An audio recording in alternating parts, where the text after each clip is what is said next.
If you are serious about what protein you use, then use what JerZey uses. Equip Foods Protein. Order yours now at equipfoods.com and use the promo code JerZey for a special discount.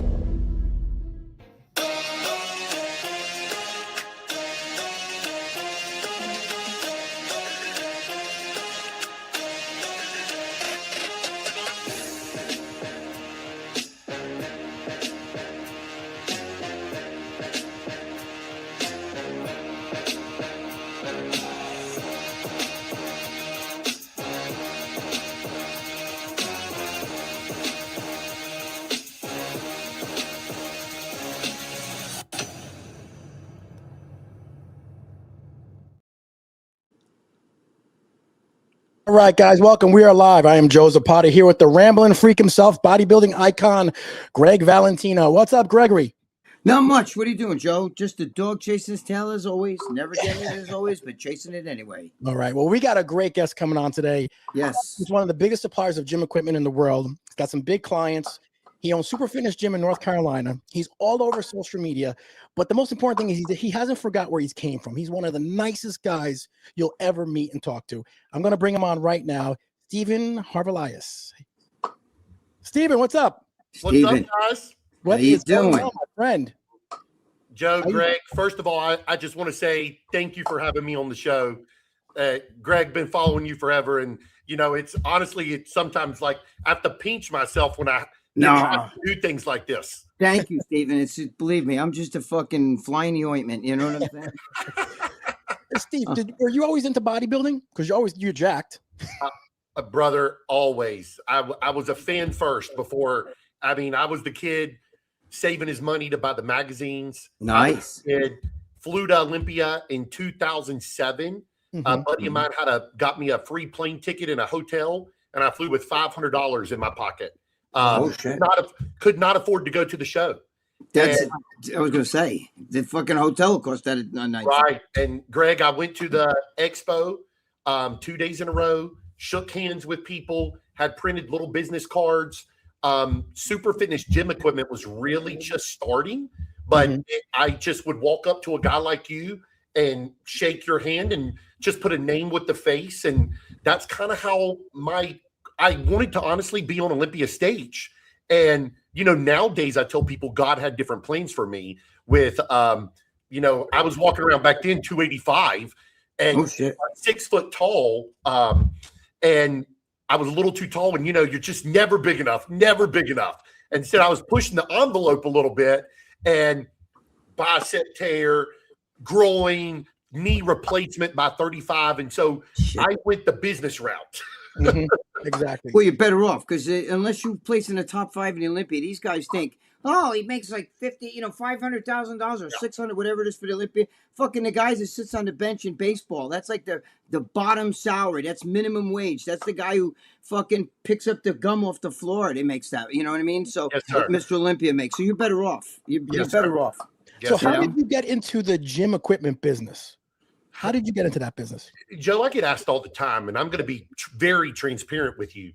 I'm very blunt. And, you know, first of all, I started working at a gym at a young age. My cousin married a man who owned a local gym. Well, to date back the story, I was a 12-year-old chubby kid that they allowed to sign up because they knew me at a gym. And the older guys than me kind of took me under their wing as the little kid who's there 7 days a week working out hard. And, you know, at the time, I just wanted to put a little muscle mass on and, you know, kind of fit in. Back in the day for Little League football, you had to weigh in or had to be under a certain weight. It was very embarrassing to go weigh in as the overweight kid every single game. So I've always had strong willpower, and I wanted to just become better. And by the time I was 17 years old, I'd been working at a gym. I said, I'm going to own one day. And I had no clue what I was doing. And I also had no clue how much equipment costed to open a gym, to upfit a gym, to do the bathrooms. And I opened my little studio in 2006. It's an act of God how I've done this, from the financials, $55,000 in credit card debt, handshakes, robbing Peter to pay Paul, full transparency. I call it redneck engineering or trapping it. And I got into the equipment game because I had been ripped off a few times because there's a lot of fucked up people in the world. What ended up happening, if y'all remember, that was like the teeter point that the world started crashing down in 07, 08. The economy was turning to shit. That's because Obama was president. But go ahead. I'm sorry. I had to throw that in there. Yeah. And Greg, what ended up happening was there was a lot of mom and pop gyms going out of business everywhere. Yep. I'm this young 20-some-year-old kid, hungry, just trying to make it, trying to be. And at the time, I'm walking around a big guy, different hair. I'm very judged, very stereotyped. What I'd done back in the day was taboo in the certain. Well, now we got the peptide clinics, TRT clinics everywhere. Well, shit, I'm the guy that's walking around jacked, like that looks like the alien on the planet. And I'm going around honestly, and I probably had y'all $2,000 to $5,000 to my name, and I'm taking my father's pickup truck, and I would find little gyms that mom and pops own that they're evacuating. They have nowhere to go. They can't pay the rent, and I would show up to buy 2 pieces. And what would end up happening? You would say to me, "Hey, I got 6 pieces. I'll cut you a package deal on all of them." And back in the day, cash money talked, and I would go and buy 6 pieces at a deal. I'd put them in my little studio, never, just so you guys know, to make money. If I bought a piece for $500, I would use it for 4 or 5 months. And if I didn't like it, I'd sell it for $500. Right. Well, I met my wife, who was then my girlfriend, in 2008. And she said, "Gosh, you're so passionate about gym equipment. Why are you not doing this for a living?" I was kind of making a little name for myself, like selling gym equipment, and I was giving people great deals because I got great deals. Yeah. And let's say, Greg, you were opening a gym, you were looking to buy a piece, it was $3,000. Right. I sold it to you for $500. It looked brand new. You loved me, and I loved you because it was a win-win. In my eyes, I got to use it for free for 5 or 6 months to train my clients on trying to build a business, and then I sold it to you. It was a win-win. Right. What I was not taking in consideration, because I wasn't into the business at that point, fuel, storage, labor, killing myself on my body, moving 1,000-pound machines. Oh, yeah. Back in the day. I did it all. Yeah. I had 3 gyms. Go ahead. Back in the day, when you're jacked and you're 20-some years old and you're not feeling no pain, you go do some crazy shit. Now, I got a different mentality. I'm the first to get hurt. So I try not to do the stupid shit no more. But I had literally started a Craigslist, and all my business, no website, no nothing. I had a little gym, and I'm kind of getting known. Went to Olympia, passing business cards, and I'm also competing on the national level. So I'm competing locally, going on up, trying to win the state level shows, going to junior nationals, things like that. And I was shaking hands with some of the big time, the Evan Centopanis. He's a good friend of mine still to this day. I'm friends with Evan. He's good, great guy. Great guy. Evan is the best. And I'm shaking hands with these people. And what people don't realize about business, first of all, you got your name and your word. If you fuck one of them up, you have, your name is mud in the industry. And so I might not have sold these people a piece of equipment 15, 20 years ago, but they started calling me years later because they remembered me back in the day. So when they started seeing me pop up on social media, "Oh, I know that guy. Oh, I remember. Oh, he's a nice guy. He's a good guy." Oh, and then I started getting calls from, I was the guy you called that if you was the broke bodybuilder, you needed a recumbent bike for your house, I would get you one for $300 to $500. I would make no money. I just always tried to do the good deeds to give back. And in return, that guy now has 1 million followers on social media. He was redirecting people my way. Oh yeah. Oh yeah. And to date back the story, I was literally running about 400 ads on Craigslist at one time, no website, no nothing. And I created a Facebook, which is wild. And I told my wife, I said, or my girlfriend at the time, I said, I'm going to create this Facebook. And guys, for 6 months, not one person called. And Really? Greg, I was tagging the Craigslist to the Facebook. So, Like a Facebook marketplace, or just a Facebook page. Oh wow. Shit. And not one person? So 6 months, I had no following. Holy And fuck. I started, and out of the blue, I got a phone call. I don't know what year this was, probably 2010 to 2012, somewhere in there. Mhm. I saw your piece. How much is it? Let's use $1,000 as a rule of thumb. I said Right. $1,000. He says, okay, I'll take it. Can you ship it to me? I'm in PA. Y'all, full transparency, we're truck and trailering, redneck shit, up 4 hours, back overnight, not sleep, I'm doing nights club security, I'm doing bartending, whatever it took to make $1. I'm broke as fuck. Just Right. trying to build a business. Right. Yep. A lot of people think a business owner has all this money, but their money's tied up in inventory, tied up in payroll, taxed like hell. People don't know what it takes to build a business. I did not know what it takes to build a business. And next thing I know, the Facebook starts taking off. And I'm literally holding my phone up like this, saying, yo, this is Steven. I was kind of faceless. I would film gym equipment for 15 minutes. And it started getting thousands and thousands of views. I didn't even have Instagram. So by 2015-16, that Facebook account had 128,000 followers. Nice. Well, things started moving to the direction of Instagram, but my dumbass didn't want Instagram. I'm already selling a lot of gym equipment, and I'm old school. I still write shit down. I don't like to change cell phones. I don't like to change gyms. So Me too. I know y'all are similar to me. That's why I'm Yep. telling you more detail of the story. And next thing I know, it started saying I'm kind of getting known to be the guy. Yes. And I never wanted to be the guy. I just was trying to make my gym work that was losing money every single month. I'm so hard-headed that I wanted a badass gym with no judgments and the best equipment to train, and that it's losing money and I'm making all this other money just to pay the bills of the gym. And it's a wild story because I truly feel like sometimes you got to go through the struggles, and the struggles is what makes the man or woman. Right.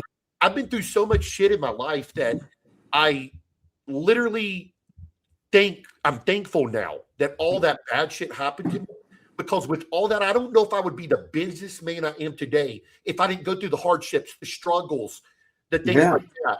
And, you know, COVID hit in 2019, 2020. And in 2019, I went under contract on almost a 200,000 square foot building that I sit in now. Oh, shit. Nice. Greg, it needed a multi-million-dollar renovation. It was so far over my head. I couldn't, but I was so fearless that it's almost cool to be ignorant sometimes. Oh, yeah. I agree with that. Yeah. And I mean, that's why you have clients now, you know, Patrick Bet David. Look at his I was supposed to be on his show twice. Oh, wow. If you could ask him, but I had throat cancer the day he booked me in 2020, by the way. I'll tell you the exact date. It was February 13th, wow, 2020. I was supposed to be on a show. If you ever talk to him again, say, Gregg Valentino say. Absolutely, I will. And then they booked me again 5 weeks later. And ironically, I had to have emergency surgery again. But that was like the day before I was supposed to go out there. So I couldn't go out there and come back, for surgery that morning. And then COVID took over to stop flying, and that was it. That's when he was in Texas. I was supposed to fly to Texas. Ask him, he'll tell you if you see. Exactly. I'll talk to him.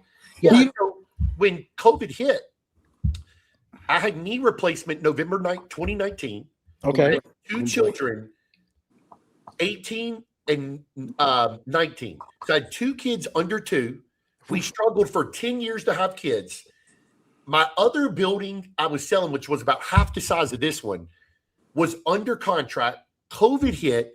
The deal fell through over there. My bank comes to me, guys, and says, we can't do the loan. No shit. And I'm like, I'm $700,000 in renovation of my own dime, credit cards, lines of credit. I have so much inventory, and I just bought a huge Gold's Gym, 40,000 square foot in my town. The week before COVID. Wow. And I'm going to lose it all. Literally. Jesus. I wish y'all could see me. I got cold chills telling y'all this.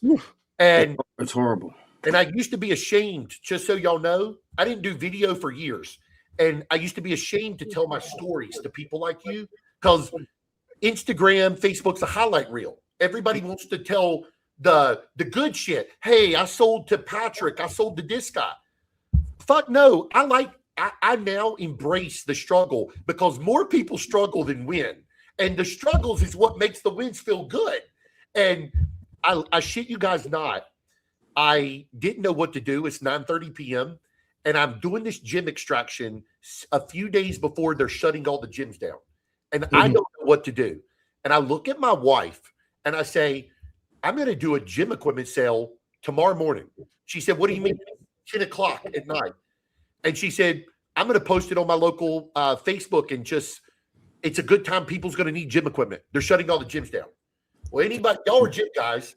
Gym people are crackheads. It's like drugs. Yeah. They got to work out. Yep. And it's true. I went to shower. I posted this big ad just on my local Facebook, on my personal page. Nothing. No Instagram, no nothing. I come out of the shower. It had been shared 500 plus times on locally. I show up the next morning at 8 o'clock. There is 100 plus people in the parking lot waiting for a gym sale that, guys, we don't even have a credit card machine to run payments. Wow. Nothing. Luckily, my gym's in the town. I called my wife. We have babies. I said, get the fuck to this gym. You're going to have to take people to the gym to run credit cards. I don't know what to do. Wow. And I shit you not. We liquidated about 85% of that gym that day. And I literally redirected all the advertisement to the warehouse. I was the only insane person in the world. At the time, I collected old school rusty plates. No one could find plates during COVID. Steven had 330,000 pounds of old rusty plates just sitting in my warehouse, plus new plate. And my wife used to bitch at me. It's so funny. She'd be like, why are you buying more plate? I'm like, somebody will eventually need it. Mm-hmm. Yeah, you're right. And it's true. It literally, I'll take another quick one. That right when I redirected the story, y'all, I redirected to the warehouse.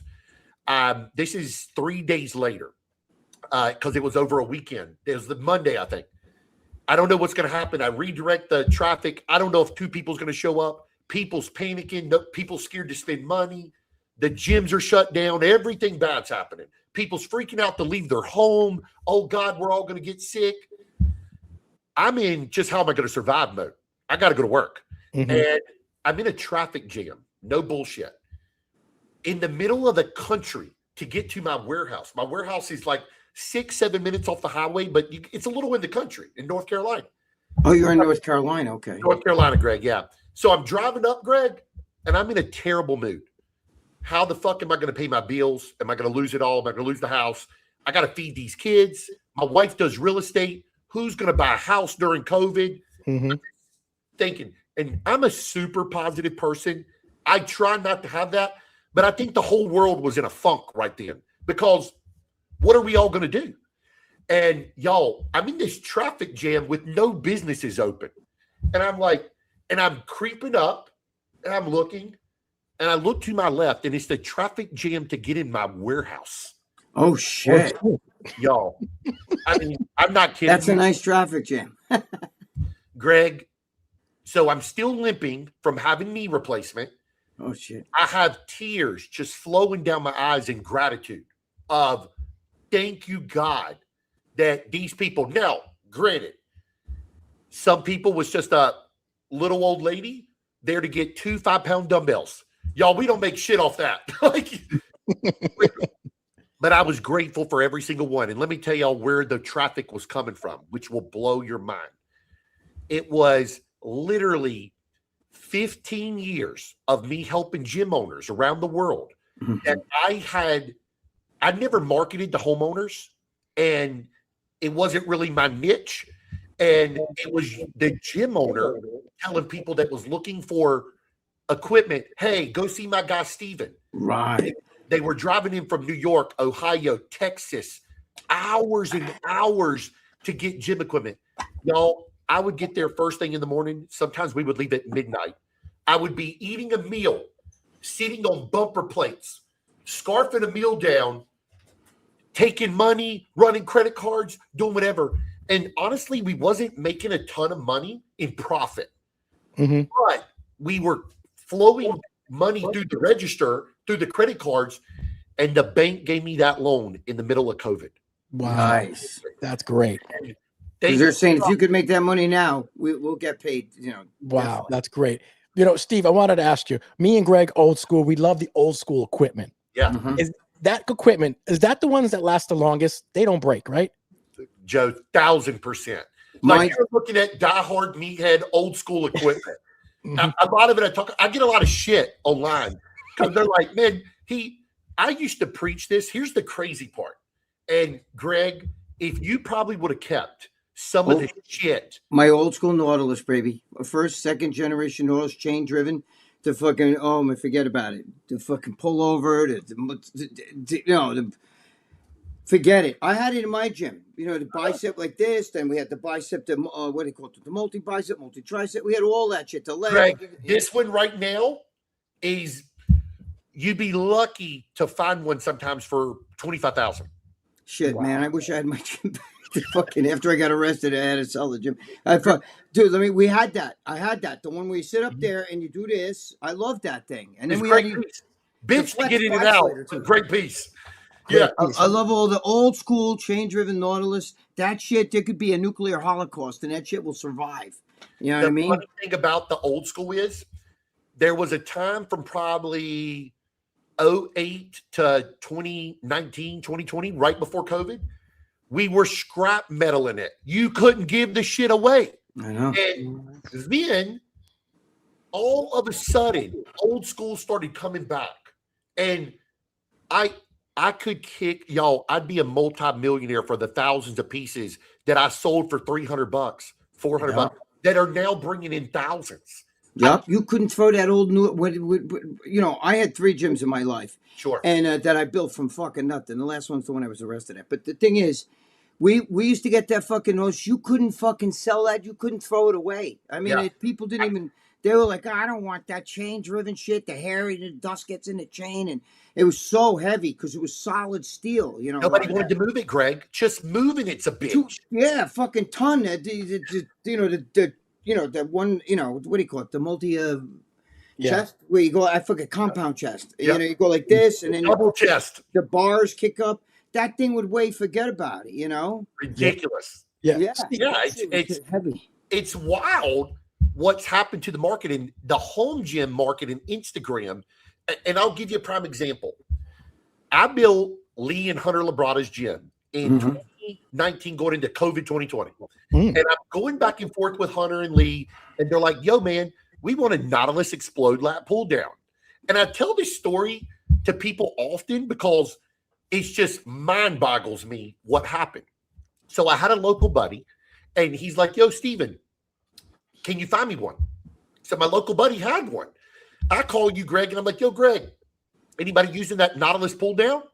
And you're like, not really, blah, blah, blah. Because at the time, everybody wanted the new curvature pretty equipment. Right. Sometimes the pretty shit sucks. It sucks like ass. I hate it. Yep. Right. So I said, so he says, yeah, so just so y'all know, I used to buy these things for $800 to $1,500 pristine condition.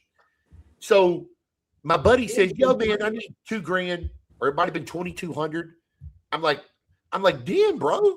Like, really? He's like, well, Steven, mine's like new. So I called Lee. I can't remember if it was Lee or Hunter. And they're like, Steven, I trust you. Go get it. I was not making a penny on these guys. I just wanted to help them find the piece because they're good people. And so I'm like, cool.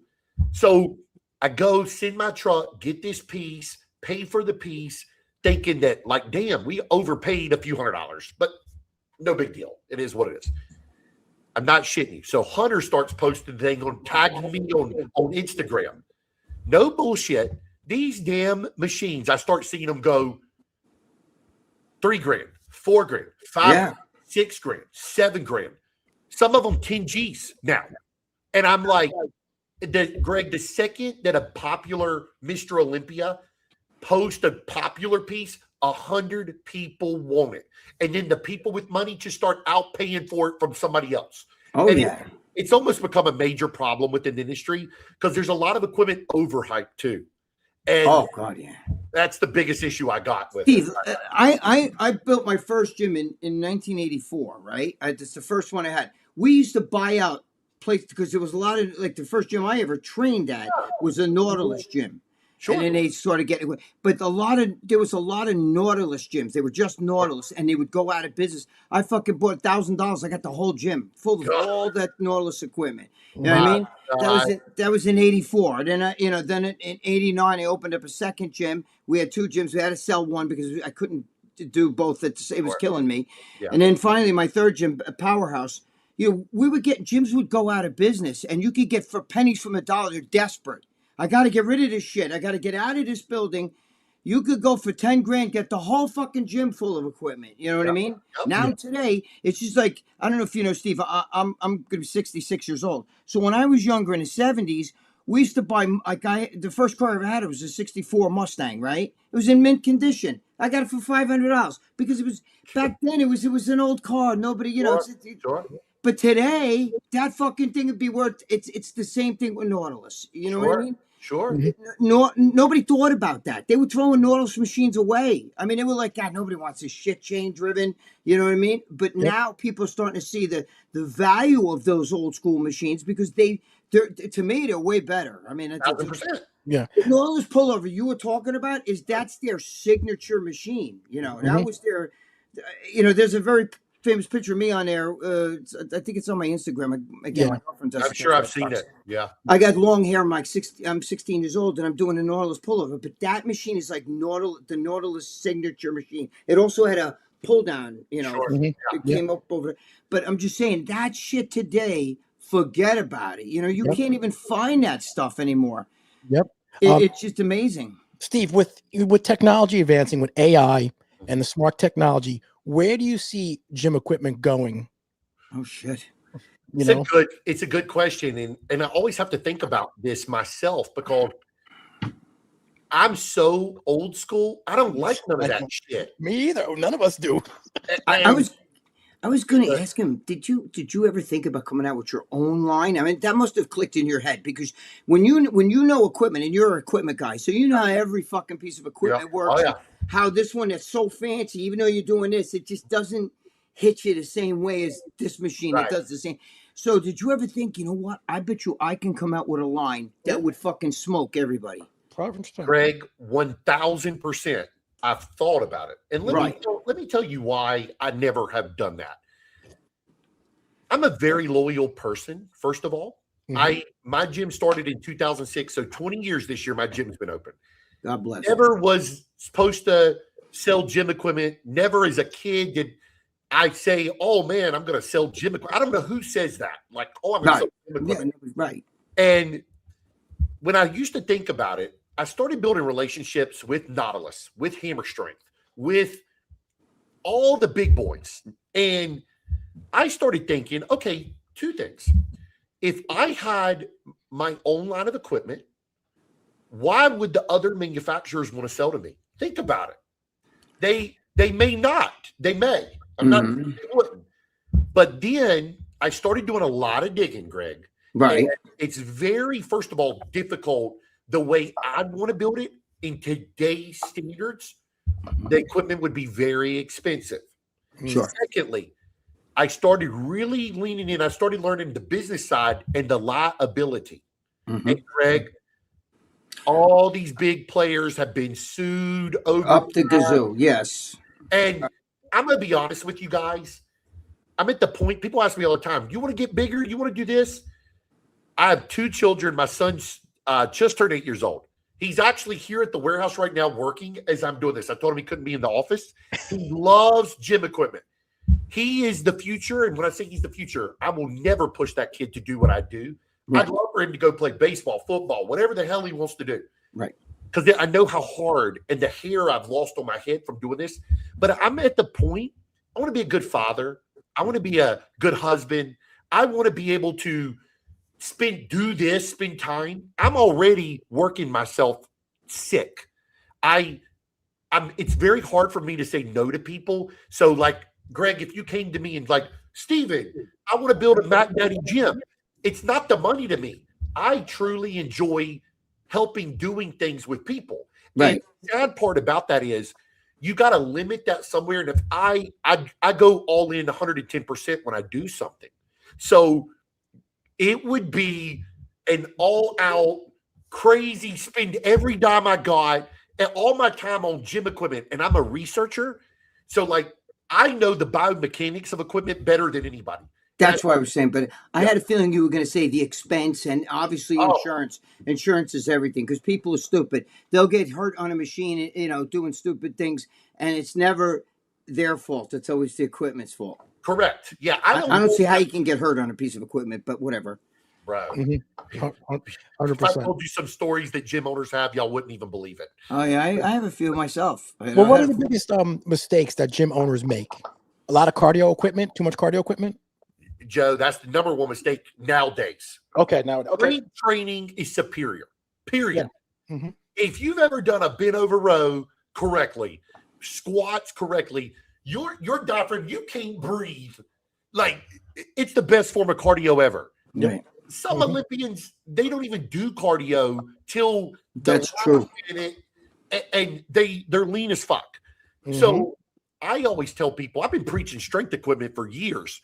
And bare bone cardio is the most expensive thing, and the shit that's going to break. An old school hammer strength Nautilus, the shit never breaks. Nope. And so but to answer your question, yes, they put too much cardio, but I truly feel like real estate right now is a problem.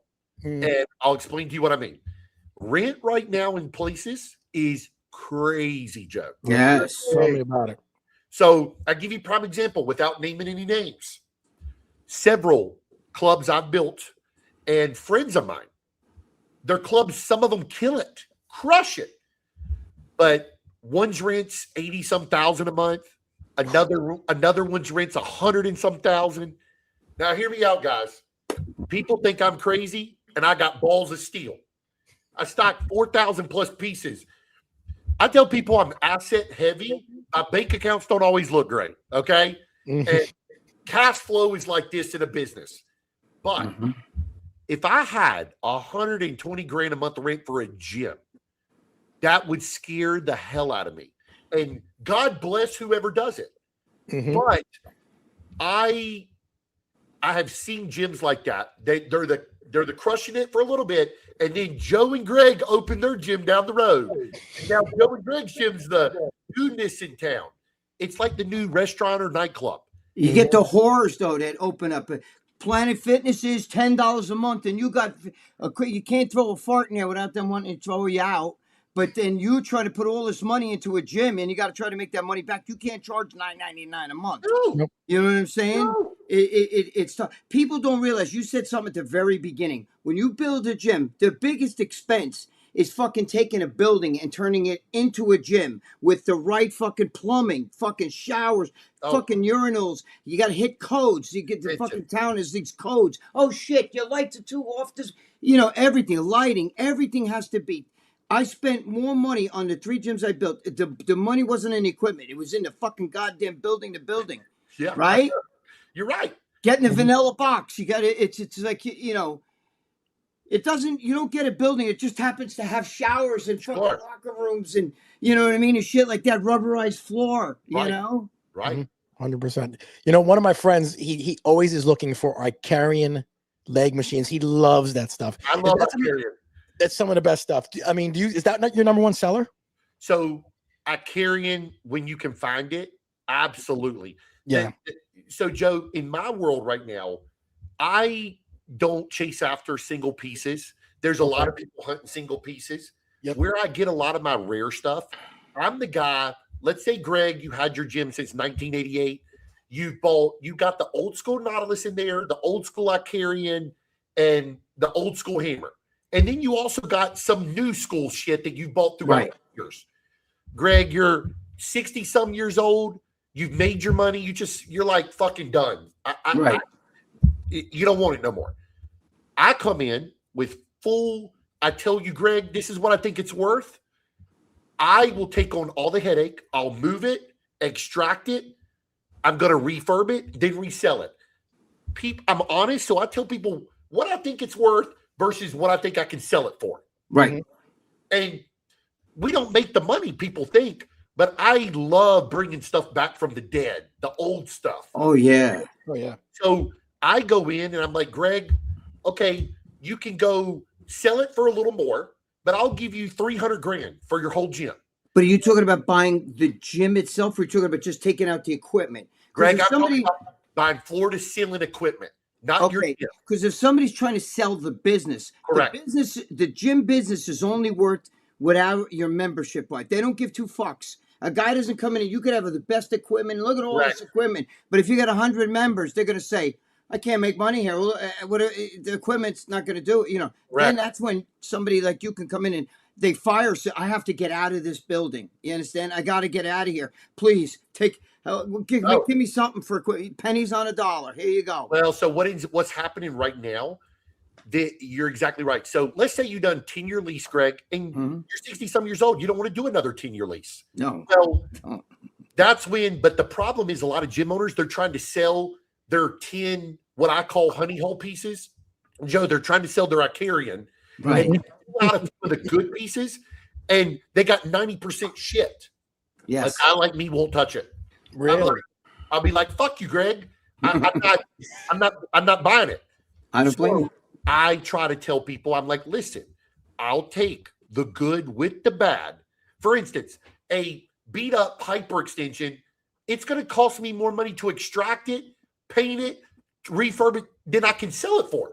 Not more shit to me. But at the end of the day, there's a gym owner who I may build a gym for that's on a budget that I say, hey, Greg, what's your budget? I'm going to throw you in this, and this in the deal for free or for dirt cheap. And that's where I come in and help a lot of people, but it's all on the buy. And I can't go in and pay $10,000 for that Icarian or Nautilus piece. It doesn't make sense in my business. No, it doesn't. Yeah. It wouldn't be lucrative for you at all. Those machines are beautiful machines. And now today, all of a sudden, people found the value in a beautiful Nautilus, which I love fucking, you have no idea. If I was to build a gym today, which I'll never do because I don't want to have that responsibility ever again. Right? And by the way, my gym was 17,000 square feet. And you know what my rent was? It was $9,000. That was it. My whole thing with paying people. I mean, I paid nothing. It was a cash cow. We used to bring in $40-something thousand. And this is back, you're talking almost 30 years ago. Greg, you were rolling in the dough. But I was no good. I was selling drugs and you're doing a lot worse than that, Greg. You're doing a lot more. I heard all about you, Greg. I've watched you for a long time. I was doing bad things, and I was okay. But the thing is, though, today it's a different animal. You want to get fucking 10 foot by 10 foot fucking piece of fucking property. It's going to cost you a lot of Scott. Oh, you ain't going to be able to build a fucking. You couldn't put a Universal in there. You know what I mean? Yep. Big whores. The whores, the Planet Fitnesses, the Levels, those places that charge $9.99, you know what I mean? And then we have pizza night every Friday. I know. That fucking hurts fucking the mom and pop gyms. Yeah. Yeah. Steve, the first time I saw you actually was someone came up to you on the street and it did a small little video, said what you do for a living, and that went viral. And you were everywhere. Everywhere, bro. Did you know that happened? He's a good talker. I like him. He's a great guy. He has a good, I get a good feeling from you. So, and I'm not just blowing smoke up your ass. I like that. I try to bring off the good energy. So, Joe, I'm not kidding you. My wife's father had passed away. Okay. And he was only 61 years old.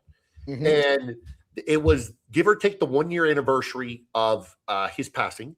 Okay. And it was a hard time. And we wasn't prepared for that. And, I don't think you're ever prepared for death. And I shit you not. You want to hear some crazy shit? Good friend of mine, he trains me sometimes, Greg, on the old school gym. His name is David Genicello. And he works for me at my gym as a trainer now. He don't own the gym no more. Okay. And he's just an independent contractor, trains clients. Right. Great guy, like second dad to me. And I walk in my gym one day and he says, Steven, and he shows me the kid that interviews people. His name's James. Yeah. And he said, you ever seen him before? And I was like, yeah. I said, I see him pop up on my feed and stuff, just like we all do. Mm-hmm. And like, yeah, he's like, shows me, he's like, he reminds me of like you, and tells me something. He sits me down, he shows me an interview and says something like, you'll probably be there one day, like you'll get interviewed or something. Mm-hmm. And I like shrug it off. I swear to God to you guys, I don't even think about it. But all this crazy shit the past few years has been happening to me, and I don't know why. And so, listen to this. I get home that night, and I knew my wife's in a funk, and we had a babysitter that weekend.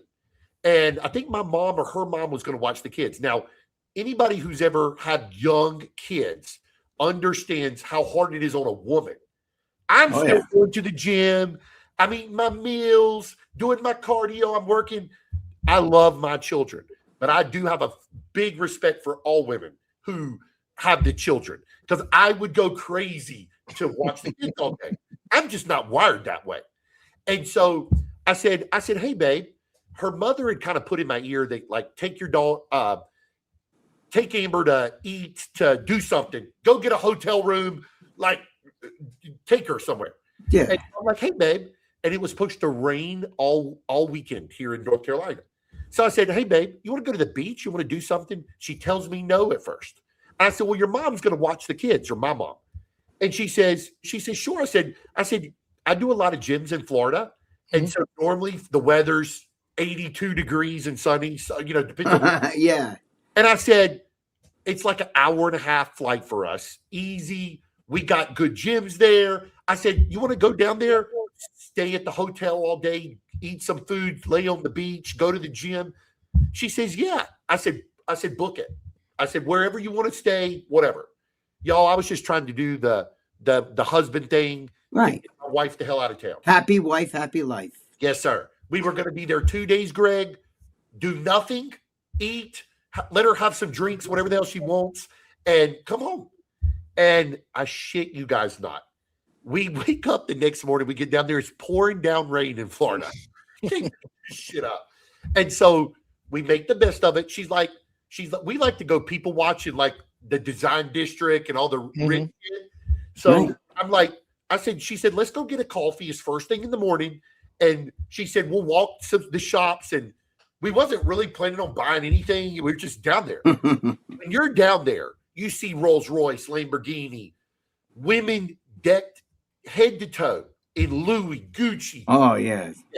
And y'all, I love nice shit, but I'm in a tank top. You see me every day of my life. I've got usually Under Armour shorts on, some Brooks tennis shoes. Like, I got nice shit too, but normally I'm in a tank top. I shit you guys not. We're walking out of a store. We're about to leave. And I hear on the street, excuse me, sir. Excuse me, sir. Excuse me, sir. My wife don't even know what's going on. I turn around and I'm in shock because David, a day and a half before, had just showed me, like, I got cold chills again telling this story because I can't believe it's happening. I don't know. And he caught me so off guard. He starts spit firing questions at me. And, they interviewed me for several minutes, but then they clip it all together in like 90 seconds, whatever. And in the middle of it, because a lot of big name people at first, they were like, Steven, I don't mean, like, was this staged? And I was like, I start getting emotional talking about my dad on the video. Yeah. And I'm like, really? It's staged? I'm like, you think like I could have done that staged? Like, no, it's not staged.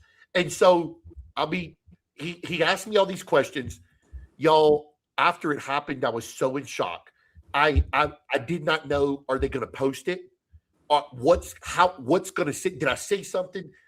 I was worried. What is my town going to think? Oh God, like people's going to think I'm some multimillionaire. I bluntly told him, I'm not some multimillionaire. Like all my money's tied up in gym equipment. Yeah, I'm a big supplier, but like I don't roll like that. I'm not some billionaire you normally.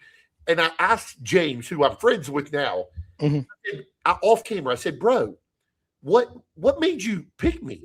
And and literally what he said on camera, he said something told me, I saw you walking, and he must have this intuition. He can like feel your energy. He says something told me that I need to interview you. And it was wild because I shit you guys not. I had at the time, I don't know how many followers, maybe, I don't even know, 30,000. And it was nothing like I do today. And I did not get thousands of followers. I think I got like off that because it only tagged me. It wasn't like collaborated or anything. Right. I think I probably got, I think it was like 1,500.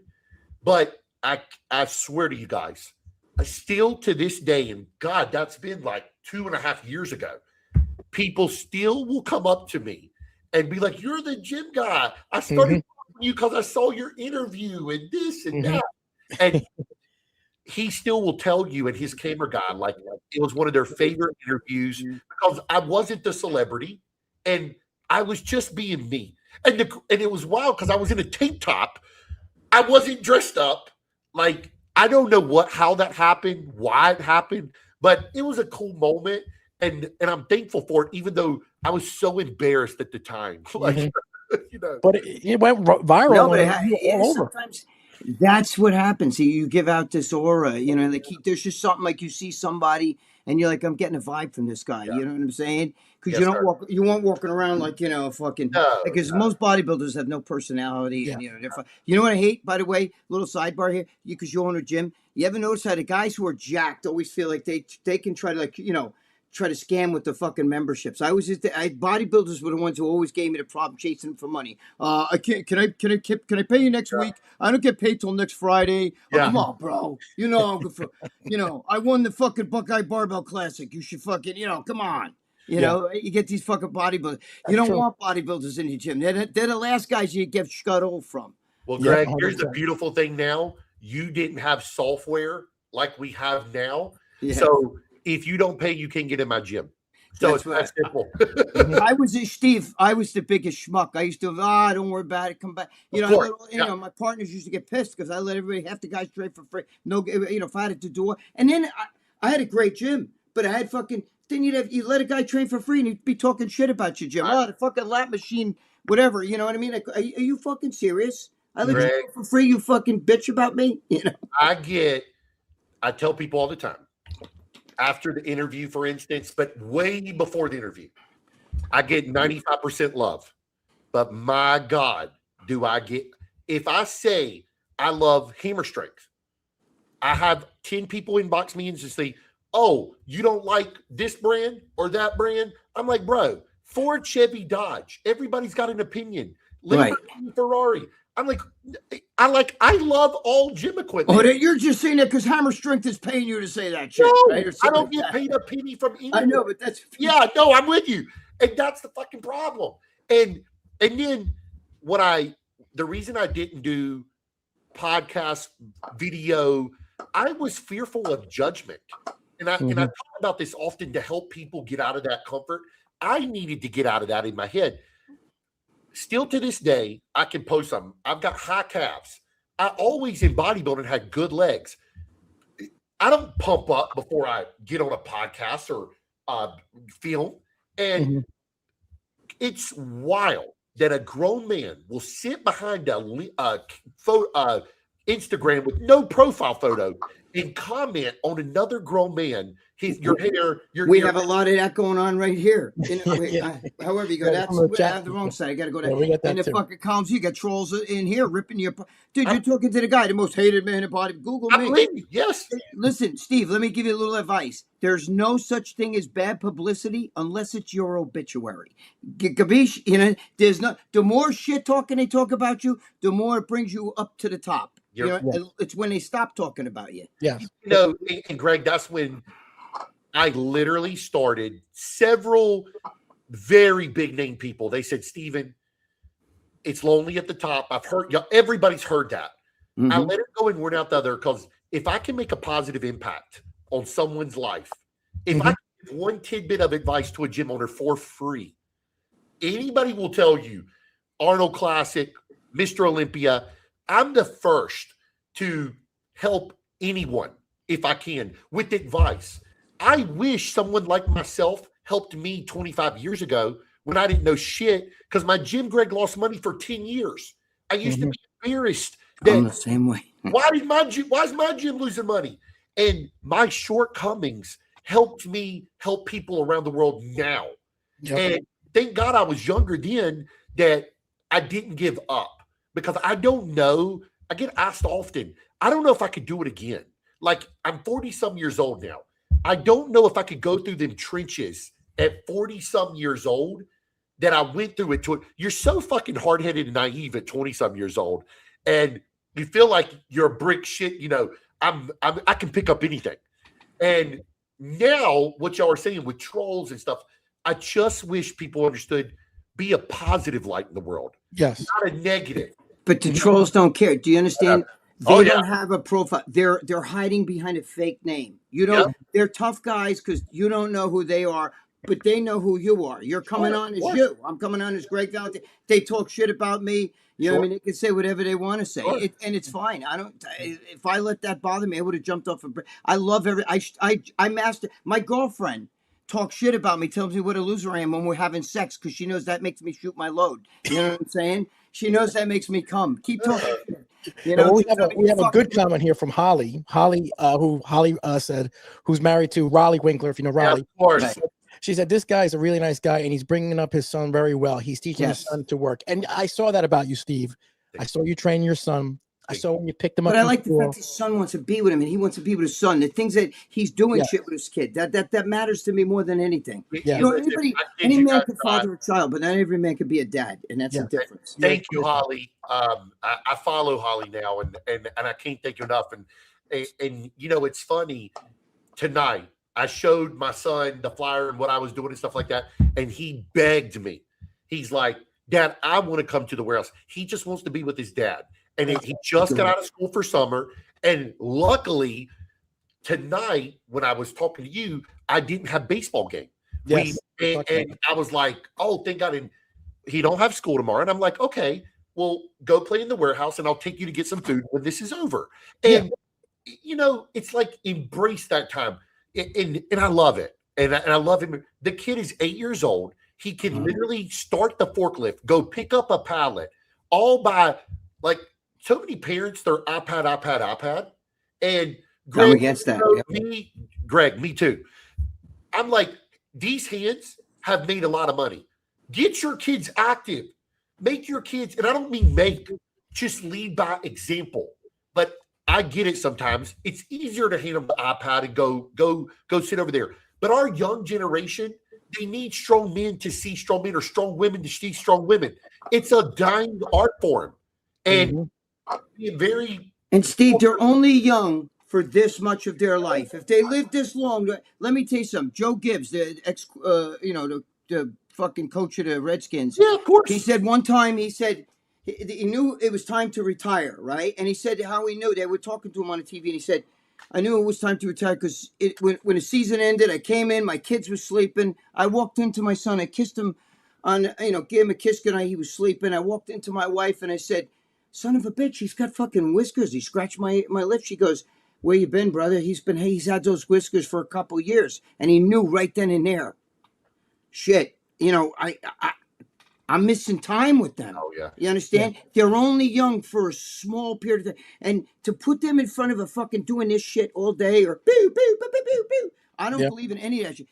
Fucking keep them active in baseball, little league, Absolutely. football, basketball, even if they suck. It Yeah. doesn't matter. You bring them there, let them think they're the best. Tell them how great they are. Absolutely. Yeah, I'm a big. I don't know if y'all saw this, Joe, but and I was so embarrassed, and I wasn't even going to post it, but it kind of went viral. And my wife, I shit you guys not, she called me one morning. She's like, "Hey, this was last summer.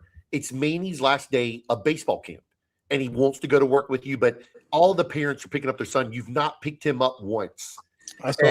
And I said, no, I can't. I've got clients, blah, blah, blah, making every excuse in the book. And and she said, Steven, he don't understand that. Like, you need to go pick up your son. I thought about it. She's texting me, and I'm like, you know what? She's right. I can take 30 minutes out of my day to go grab my son. Long story short, I started filming myself, and I'm going to pause it and just get his reaction because he don't know I'm coming. And Greg, Joe, I start in the middle of my phone bawling. And I'm an emotional person. Me too. My heart on my sleeve. I don't mean to be. I guess it's like always the lifter big guy is the cry box. Me too, baby. Mike Tyson. I'm the same way. And y'all, I started filming it and just spoke. And I'm like, golly, and then stop. I got home and I'm with my son, and I knew I recorded the video, but I didn't even know what it looked like. I look at the video, I started crying again. And part of me, and I was like, you're embarrassed. And then part of me is like, golly, I know there's other struggling men out there that are going through the same shit I am. And I look like I got my shit together out in the real world, and people think I'm making all this money, but I got real world problems that have nothing to do with financial. It's raising a little child. And so I posted this video, and holy shit, it was never for views or nothing like that, because it got some hatred too. It's like, God, he always cries. He's this, that. Oh, for Christ's sake. But Greg, I shit you not, a very big name person called me probably 3 hours after the video. And he said, yo, Steven, he said, you helped a lot of people today. I said, what? I didn't know what he was talking about. I didn't even know he saw the video. And he said, man, I watched that video. You brought me to tears. And I want to tell you why. He said, I was identical to you. I wasn't going to get my son. And he said, Steven, you will never regret spending that time. And he said, if a client or another grown person who with children don't understand that you got to take 30 minutes to go grab your son and come back, basically fuck them. That's what I say. Fuck them. Yeah. And now the past year or so, I've just embraced my son's everywhere with me. I took him to the Arnold Classic this year for the first time. Like, to give you an example, we've got to go to a good buddy of mine's tomorrow. Cutler's on the plane right now. We're going to meet Jay Cutler tomorrow. Jay loves my son. And it's just so, the bodybuilding community, because my son is so into bodybuilding, and he wears his little mohawk. They love my son. It's just so cool to see. And every father will always tell me the same thing, Greg. They're like, Steven, I'm proud of you for taking that time. You cannot get that time back. And your son is going to remember it. When he gets older, that's the thing. My father was always there for me. That's the fucking thing that nobody understands. If you don't have time for your kid, you know what I mean? You'd be shocked. And there's no money. Listen, money couldn't save Steve Jobs when he got that cancer. Couldn't save him. He could say, hey, God, here's $1 billion. Take it out of me. It's money can't save you. Do you understand? Absolutely. So if you have that time with your son, and you're developing a young man, and one day that kid's going to remember, my father took me everywhere. Was always there for me. He comes first. I don't care if somebody said, you got $1 million fucking, you get here right now, leave your son there, and I'm going to buy $1 million worth of equipment. Fuck you, $1 million, shove it up your ass. Because you're fucking, the kid is worth more than $1 million. Believe me. Yeah, and he's working out. I see him working out with you all the time, which is great. By the way, tell Jay Cutler I said hello. I love Jay. I will. We used to work at together with Muscular Development. We used to go out to dinner and shit, you know? Yeah, he's a good man. He's a good man. I love Jay. Very good man. Jay's one of the best. treats me like family and my son. And, you know, to go back, y'all was asking about the gym equipment thing. Yeah. I kid you guys not. That's why I just stay in my lane of building gyms and selling equipment. And I'm just very content. And now my future goals, you know, it's not to build super fitness necessarily bigger. It's to help people change a financial trajectory in their life. Some people, they just want their wife to quit her job and raise the family or whatever. Mm-hmm. Not everybody wants to be rich. They want to add $3,000 a month to their income, whatever the number. I love to help someone do that. And yeah, my business is going to make a little money by building your gym. But when somebody calls me and they are crying to me, a grown man or woman, and they're like, Steven, you have changed our family's trajectory. You have made this possible by what you've taught us to do. Because in my world, there's a lot of sharks. There's a lot of people. I don't say I'm the best of nobody, but I can 1000% tell you that I'm in it to help anyone win from the heart. And not some salespeople, they're not in it to help you, Greg or Joe. No, they're in it to fucking get a commission. And they'd sell you to fucking Brooklyn Bridge. You know what I'm saying? And they don't give two shits. They don't sell you to Brooklyn Bridge. Yes, sir. You know? And now you do a podcast with Amber. You have a podcast with Amber, you do? Yes, sir. Yes, sir. What's the name of the podcast? I want to make sure we shout it out there. Sure. It's the Go Deeper podcast. Okay. And we just hit above 250,000 subscribers, which blows my mind. Is Amber your wife? Who's Amber? Amber, okay, his wife. Okay, yes, good. That's good. I like to see a guy doing shit with their family like that. You know, I I'm take my girlfriend everywhere with me and stuff. It's that's the way it works. You know, y'all, that woman has been with me 18 years, and it's good. Just talking about it get me emotional because, like, she should have left me years ago. At first, especially, I was the 20-some-year-old wild kid in the nightclub business. You know, jacked, and you know, I feel like every strong man needs a good woman, especially a businessman. And anyone, she cooked me 6 meals a day for years. So any woman, Greg or Joe, who will do that, that's a good woman in my Women book. are stronger than men. I keep saying in a different way. They're not physically as strong, but mentally and physically. As far as, dude, can you imagine a fucking guy squeezing a kid out of a hole? You know what I'm saying? Like carrying a baby around inside you and having to deal with some man complaining. Absolutely. You know, my workouts suck right now and I'm not making any gains. And she's sitting there going, "Oh, fucking the kid's kicking inside." You know what I mean? Yes, sir. So, you know, like women are definitely stronger than men. You know, and it's that's a good thing though. It's a great compliment to you with your wife. That makes it, you guys are a superpower together. You know, and you're developing super children, and I love that in you. She's a powerhouse. She's got a huge real estate team. So she speaks on national stages for real estate. And so we started the podcast probably like y'all done this. Not at all for views. We just wanted to help people. We didn't really care if 5 people or 100 people watched. And the more we do it, the more we speak, because we're not talking about gym equipment necessarily. We're not talking about real estate. We're just talking about real life shit. Yeah. And I think more people just need that authenticity. They like that we're real. Yes. If you don't like me, I still love you. It's cool. That's the way it is. Me too. Yeah. And at the end of the day, there's so much fake online. And just because somebody's got 5 million followers doesn't mean they're successful. That doesn't mean shit. That means shit to me, bro. Right. Let me tell you, that's why my Rambling Free column kicked ass in Most Good Development, because I didn't sit there and talk about, this is the way you need to build biceps, and who won the Olympia? You know, I would talk about, like, you know, your girlfriend throwing a fart in your face or something crazy. You know what I mean? Like, I just talk about real world bullshit, and, you know, and juice and everything else, you know. I don't, you know, bullshit about that. Yeah. But look, I mean, you know, I think that the good stuff's happening to you because you're a good man. That's what I believe. I believe that. I believe you're a good man, and I believe that God had this plan for you all along. You know, I know some people might be like, "Oh, come on with the holy." I'm not a holy roller, but I'm spiritual. You know, I wear rosary beads. You know what I'm saying? You know, and I believe in all that stuff. But I believe that even in your darkest time, you didn't realize it, but God was standing right next to you, going, "Don't worry about this." I mean, your wife was carrying equipment with you, right? Your wife was like carrying gym equipment with you. My right-hand guy has worked for me 20 years. See, like he when I leave tomorrow, he handles shit. I can call him, whatever. My wife, when I had no money, 50 some thousand credit card debt, was right beside me, moving ellipticals, unloading ellipticals, spray painting, sanding, whatever the fuck we had to do to survive. Y'all, there were times in my life my parents didn't know. Loaf of bread, peanut butter, jelly. I've been there.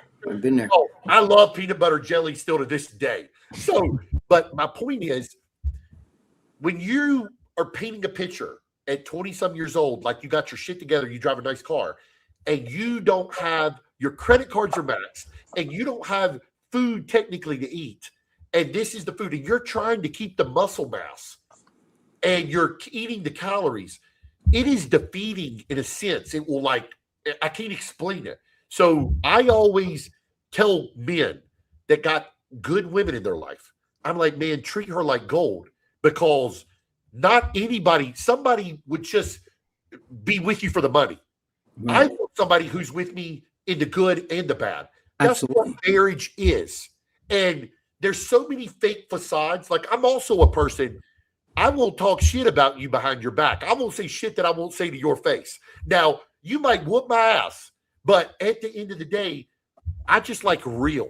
And so many people are not real. And I think a lot of marriages are not real. There's zero communication. I'd rather, Greg, let's talk shit to one another for 3 minutes. I'll hug you 5 minutes later and tell you I love you. That's me. I'm saying, listen, let me tell you something. Loyalty wins wars. Do you understand? Yes. When you get somebody who's loyal, will march into battle with you and be like, I got your back, bro. I'm right here with you. Don't yes, you know what I mean? And my girlfriend, I was fucking in the hospital for fucking 2 weeks, and she slept there every day. She slept in the hospital, wow. You know, in a chair next to where I was. Never left the hospital once in 2 weeks. You know that, Joe. Yeah, of course. You know what I'm saying? And so what I'm saying is that's loyalty. That's why wherever I go, she goes. You know, and when I was going to do Patrick Bet David, she was going to fly with me. I took, you know, they give you a certain stipend, and I said, well, take it as a stipend, but she's got to go with me. I don't leave her behind. Sure. And, you can ask him. He'll tell you. You know, 100%. February 13th, 2020. It was. Well, Steve, I know you got to take your son out to eat. Oh, you're good, Joe. You're great, man. I love talking. We love you, man. You come back anytime. You know, super positive. Anytime you want me. I love shooting the shit with guys like you. It's like I'm like jacked up. I haven't even had any caffeine, so you know it's a true honor because I watched Greg read the magazines and other stuff. So like when y'all hit me up, I was like, I literally went home. I was like, holy shit to my wife. Like, she was like, oh my God, you used to show me him all the time. And shit. She's like, I didn't realize he was that ugly. I just loved, I was in it back in the day. Like getbig.com, all the boards. Oh, like, yeah. I was in it. And I'm so thankful I transitioned, I'm still a part of bodybuilding, but that doesn't rule my life. And now I'm trying to teach some of the bigger name guys that are in life outside of bodybuilding. And because bodybuilding is only for so long. Yeah, I got a picture here. I'm going to just pull up right now. Yeah, Kamal. The hottie? No, that's Kamal. Oh, wow. Okay. Wow. Who's that? I can't see. I can't see shit. Who is that, Joe? Kamal. He won Mr. Olympia 20. Oh, okay. I can't remember what year that was. So many people come to the warehouse. Seth Feroci was here the other day. Brian Shaw. I know Seth. He was Brian. I know Brian Shaw too. I sit next to him on a chair. Yeah. And you're the only gym. You're the only gym where you can actually work out and like do your equipment, right? Your gym where people can try the equipment before they buy it. Correct? Absolutely. So I stock everything, Joe. So yes, you could fly in here. A lot of people come to me because they can try it. And what you think you like online isn't what you like. Right. That's true. If you don't know, right. You're right. Well, that's smart. Greg, a 6'6" person is not going to, a 4'11" woman, 5 foot, whatever, is not going to be the same as a 6'2", 6'6". 100%. Every points. So I encourage. Fly in and try before you buy. Like a car. If you want to get a car, you test drive a car, right? Absolutely. Yes, sir.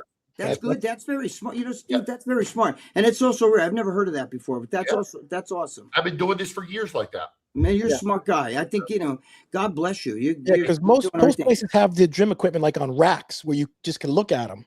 Joe, that's why I don't rack. Because what am I going to do? Put you on a forklift 4 stories up? Yeah, right. Talk about dangerous and liability. Yeah, right. Yeah, exactly. That's funny. Holy shit. Oh, you have an Instagram? Let's just shout out your Instagram. Is that Superfitness, correct? Superfitness _ gym _ equipment. Or usually if you just type Superfitness gym equipment, I'll pop right up. Now, Steve, you got 2 kids, you said, right? 2 or 1? No, I've got a daughter who's about to turn 7. Okay, named God bless you. Sophia, and my son is Sophia. named Danny. He's 8 years old, thinks he's 15. That's okay. God bless them both, Yes. man. Thank God you. bless Make them sure you both. take their daddy's girl, get her involved too. And I believe like in getting the kids involved in a little martial arts to give them Sure. some fucking confidence. But every sport, let them play every sport they can. So they have no free time. Because when they Sure. sit there and do this or pew pew pew pew pew, pew, Absolutely. Yes. that's fucking time wasting, bro. Yes. I don't know how anybody can sit and play a video game. Yes. That's me. Yes. 100%. Well, thank you for your time, Steve. No, Steve, you're awesome. Anytime. Thank you, Anytime, buddy. You're an awesome guy. Hey, I y'all give me a thing on. I'll I tag enjoy you guys. talking to you, Steve. You're an awesome guy. Yeah. Oh, I'm thank going you. to give you Greg's number, Steve, so you can You have got it. my too. yes, anytime, man. You got my love and respect. Hang on, 100%. There you go, brother. All right. Let me see. Did it come out? I don't think we. Can you see you? Okay. Yeah, I'll tag you guys. Yeah, Hey, you got it, it's brother. an honor. Thank you guys. I appreciate. Listen, yes. Y'all Stay in need touch. Anytime you need something, too, even with me. I know a lot of people. We're up here in New York. anytime y'all want me to shoot the shit, please, anytime. Okay, perfect, brother. Say hello to everyone. Thank you, Say hello to Steve. everybody. God bless you. God bless you. God bless y'all. your wife and your kids. God bless Thank you, you. Greg. God bless you. Love you, brother. Started from nothing. Jersey streets, we owned it. Jay-Z